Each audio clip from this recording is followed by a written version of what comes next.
Konaban colony উচ্চ বিদ্যালয় স্কুলে ইকো ক্লাবের উদ্যোগে এবং হরিহরদোলা বিএসএফ ক্যাম্পের সহায়তায় বৃক্ষরোপণ কর্মসূচি পালন করা হয়।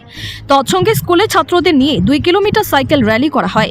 কোনাবন কলোনি স্কুলে বৃক্ষরোপণ কর্মসূচি অনুষ্ঠানে উপস্থিত ছিলেন কমলাসাগর বিধানসভার বিধায়িকা অন্তরা সরকার দেব। উপস্থিত ছিলেন 150 নং battalion assistant commandant Subhash Kumar Yadav, Radhanagar পঞ্চায়েতের প্রধান রত্না সরকার, স্কুলের প্রধান শিক্ষক, এসএমসি কমিটির চেয়ারম্যান সমাজসেবক টিটন দেবনাথ সহ স্কুলের শিক্ষক শিক্ষিকাগণ।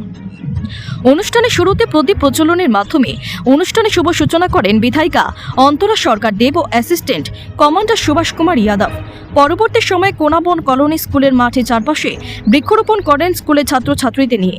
অনুষ্ঠানে 150 নং ব্যাটালিয়নের অ্যাসিস্ট্যান্ট কমান্ড্যান্ট আলোচনা করতে গিয়ে উল্লেখ করেন, এই গরমের দাবদাহ থেকে রক্ষা পেতে হলে সমাজে প্রত্যেকটি ব্যক্তি বৃক্ষরোপণ করতে হবে। তাছাড়া বৃক্ষরোপণ করলে হবে না, এই গাছকে অতি যত্নের সহকারে বড় করে তুলতে হবে, আর সেই ভূমিকা যাতে ছাত্রছাত্রীরা পালন করে সেই আবেদন রাখেন। পরবর্তী সময়ে কমলাসাগর বিধানসভার বিধায়িকা আলোচনা করতে গিয়ে গাছ আমাদের কত প্রয়োজনীয় জিনিস তা নিয়ে আলোচনা করেন। ছাত্রছাত্রীদের বৃক্ষরোপণ কর্মসূচিতে আগামী দিন অগ্রণীয় ভূমিকা পালন করতে হবে বলে জানান।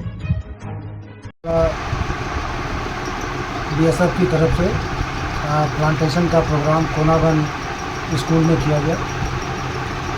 इसमें गांव के प्रधान, मेंबर और टीचर,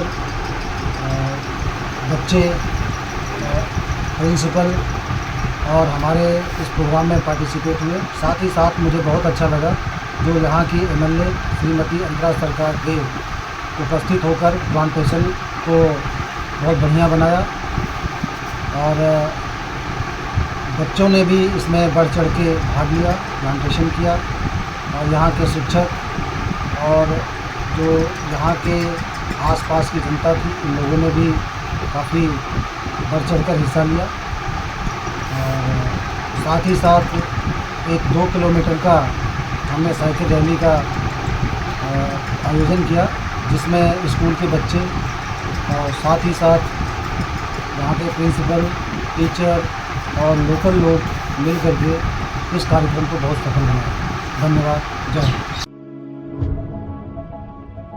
মধুপুর পশ্চিম বাজার মা সন্ধ্যা হার্ডওয়ার্সের পূর্ব পাশে একটি রেডিমেড দোকান ভিটি অতি সত্বর বিক্রি করা হবে। যারা আগ্রহী অতি তাড়াতাড়ি যোগাযোগ করুন এই নম্বরে। মোবাইল নম্বর রয়েছে 8416052028 অথবা 9436936278। Bureau report, news Tripura 24।